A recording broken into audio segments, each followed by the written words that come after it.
बोले कन्हैया लाल की जय जय हो। महाराज की प्रजा बहुत बढ़िया, सबको प्रेम करते, पुत्र जैसा मानते, लेकिन कोई बेटा नहीं। दुखी रहते, जगह जगह दिखवाए, संतों का आशीर्वाद ले, लेकिन प्राप्त नहीं भया। महारानी बहुत दुखी थी। एक दिन महाराज जी बोले कि चिंता न करो, तो समय का खेल है, भगवान की इच्छा होगी तो हमें भी पुत्र होगा। क्योंकि भगवान, महारानी रोने लगी, भगवान की एक ऐसी इच्छा, महाराज सबको बेटा, पास के घर में दो दो बच्चे जुड़वा हो रहे हो, हम एक बच्चे के लिए तरस रहे, परेशान है। महाराज उग्रसेन ने कहा परेशान काहे होते, भगवान के यहाँ देर है भाई, क्योंकि उनकी लाइन एक दो लोगों की थोड़ी, 84 लाख जातियां, उनमें अरबों खरबों आदमी, 11-11 लाख 15-15 लाख है ना। तो मेरे ठाकुर के दरबार में सब लोगों का खाता है ना, सबको देंगे, लेकिन समय के अनुसार। एक दिन पवन रेखा गई टहलने के लिए सबके साथ बगीचा, बिटिया भी बताई रही थी। वहाँ एक राक्षस था भैया, कौन, दुर्मिलित, बड़ा दुष्ट। उसने देखा पवन रेखा बहुत सुंदर है, उसने देखा पवन रेखा को और हवा चलाई, तो हवा चलाई तो धूल उड़ी, जब धूल उड़ी तो महारानी की आंखों में लगी, सबके आंखों में लगी, तो वो रोने लगी, दिखाई नहीं पड़ा, रोने लगी। इससे में वो आ गया, बोल पड़ा, अरे रोते देखा, और तुमने बोला रोती का है, बोला है प्रिय रुदन मत कर, और हाजिर है तेरा रखवाला मेरे सामने, अरे तुझे देखे है कौन ही हिम्मती वाला, हमरे सामने तुम्हें देखे है कौन ही हिम्मती वाला।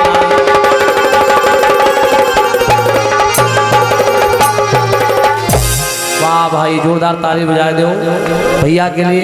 ये सब स्वतंत्र भैया जी भी बैठे, ये सब छोटे कलाकार हैं, लेकिन महफिल को सजा देते हैं, और हैं तो अद्धा, लेकिन पूरी बोतल का मजा देते हैं। यहीं बैठे बैठे बहुत सुंदर। बोले भक्ति वत्सल भगवान की जय।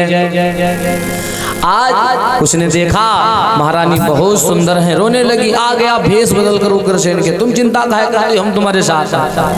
और धोखे से सती का सतीत्व भंग किया। रानी रोने लगी देख करके, बोली अगर मैं तुझे पहले जान जाती तो जला करके भस्म कर देती। जब ऐसा कहा, उसने कहा रोई रही हो, गोद खाली थी, हमने गोद भर दी, एहसान मानो। आज हंसने लगा और बोल पड़ा अच्छा। उसने कहा जानती हो हमने तुम्हारी गोदी भर दी, लेकिन याद रखना मेरे समान योद्धा होगा, रण में कोई जीत न पाएगा।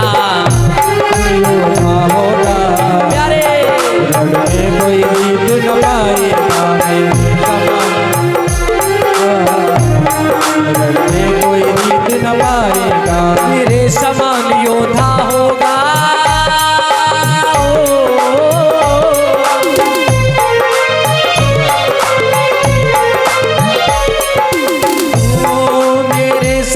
योद्धा होगा, रण में कोई जीत न पाएगा, रण में कोई जीत न पाएगा, रण में कोई जीत न पाएगा, रण में कोई जीत न पाएगा। उसका वध करने के खातिर भगवान स्वयं ही आएगा, उसका वध करने के खातिर भगवान स्वयं ही आएगा।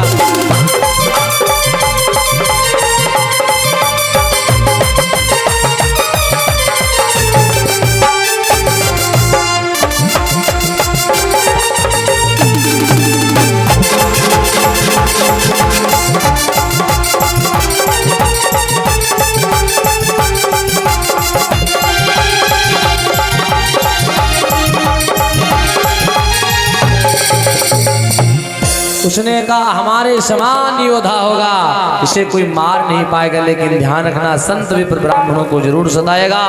महारानी शर्मा देवी घर आई, धीरे धीरे समय गुजरा, 9 महीना व्यतीत भये, सुंदर बालक ने जन्म लिया। उग्रसेन बहुत खुश भये। महारानी ने कहा अपना ही ला, आज जान नहीं पाए फिर, लेकिन जैसे बेटा भया तो ब्राह्मणों को बुला करके नामकरण रखवाने के लिए कुंडली बनवाई। उन सब लोगों ने देखा महाराज ये तुम्हारे वंश का बंटा धार करेगा आगे चलकर, ये बेटा ठीक नहीं है। उग्रसेन घबराए, क्या करूं? बोले इसको बहते जल में प्रवाहित कर दो, बक्से के बंद करके। वही किया। लोग जल्दी जल्दी में कथा सुने, वही बहुत समय सुनाना भगवान के अवतार की कथा 10 हुई गया। आज बक्से में बंद करके डलवा दिया। उधर बहता हुआ मथुरा से पहुंचा कहाँ? गोकुल। सूरसेन जी वहां गैया चरा रहे थे, ग्वाले थे। वहीं देखा बक्सा बंद करता हुआ, बच्चों को बुलाया, साथ में जो और भी चरा रहे थे गैया। बोले कूदो नदी में, जाओ यमुना जी से में निकालो बक्सा भैया। बक्सा निकाला गया, उसमें से सुंदर छोटा सा बालक निकला। उसे लेकर के घर आए। बोले भगवान ने हम पर कृपा की।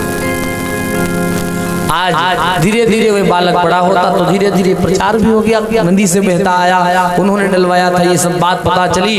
कंस जन्मजात ही दुष्ट था। एक बात बताएं, हम तो कहते जो संत के सानिध्य में रहते संस्कार में बंधते हैं, जो संस्कारों से बंधे रहे वो कौन? वो है संतान। तो लड़ाई झगड़ा से पैदा हो जाए वो सब है शैतान, है ना? ही लड़ाई कर देखो, सोए रहे लड़ी रहे, है ना? क्योंकि लड़ाई से घर में अम्मा पापा लड़े, ये पैदा हो गए तो यही लड़े। हम लड़ाई आज लड़का यहाँ से फूल सब नोचे लिए जा रहे हैं, बताए रहे, है ना? आज बाबा कहते हैं उग्रसेन बड़ा भया। जब कंस पता चला हमारे पिताजी उग्रसेन ऐसा ऐसा भया, पहले से ही जन्म जात पढ़ने जाता, बच्चों से लड़ाई करता, मार तोड़ यही करता, बड़ा भया। तो 10-20 गुंडे लफंगों को बुलाया। एक बात और बताऊं, दुष्टों का मूर्खों के कहूँ गांव नहीं बसते, लेकिन हर गांव में 2-4 दुष्ट तुमको मिलेंगे। पूरे गांव में लड़ाई पार्टी बंदी सब मनाएंगे, भैया उनके तुम न जाना, वही में तुम शामिल ना हो, ये आदमी ठीक ना, ये सब पूरी नौटंकी हारी गाँव। मूर्खों के गांव कहूँ नहीं, लेकिन हर गांव में 2-4 मिलेंगे जरूर। अच्छा एक बात और, कोई बढ़िया हो चाहे खराब हो, बढ़िया आदमी है उसके भी बनाए 10-20 लोग बनते हैं, और जो लफंगा है उनके बनाए 2-4 मिलेंगे। सबकी अपनी अपनी पार्टी हर गांव में मिलेगी। कंस ने 10-20 दुष्टों को, राक्षसों, खलों के पास इकट्ठा किया और चढ़ाई कर दिया मथुरा पे, और जा करके बंदी बना लिया। किसे? उग्रसेन।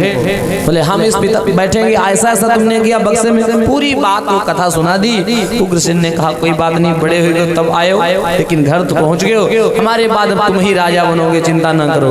उसने कहा हम अब ही राजा बनेंगे, ठीक है ना? हमको अभी राज्य चाहिए। युद्ध होने लगा, युद्ध में परास्त किया, बंदी बना करके जेल में डाल दिया अपने बाप उग्रसेन को, और खुद सिंहासन पर बैठ गया।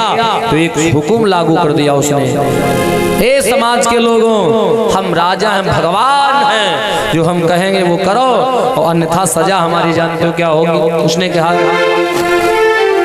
मैं राजा हूँ, मैं ईश्वर हूँ,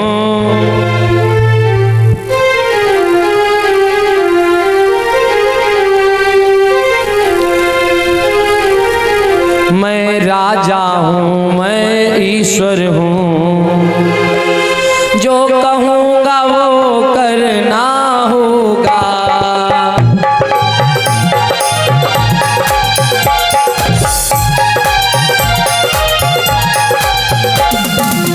ओ मैं राजा हूँ, मैं ईश्वर हूँ, जो कहूँगा वो करना होगा।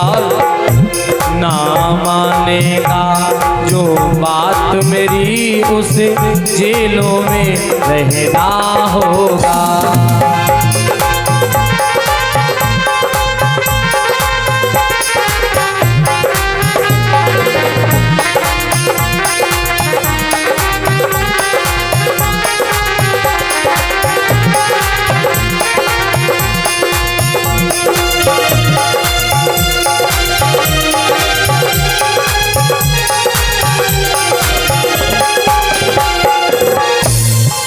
आज कह दिया मैं राजा हूँ, मैं ईश्वर हूँ, जो कहूँगा वो करो। जो नहीं बात मानेगा, हम अपने बप्पा को जेल में बंद कर सकते हैं, तो समझ ले उसकी हालत क्या होगी। पूरा गांव भैया डर गया, पूरा समाज, पूरा राज्य डर गया, क्योंकि राजा जो चाहेगा वही होगा और वही करना पड़ेगा।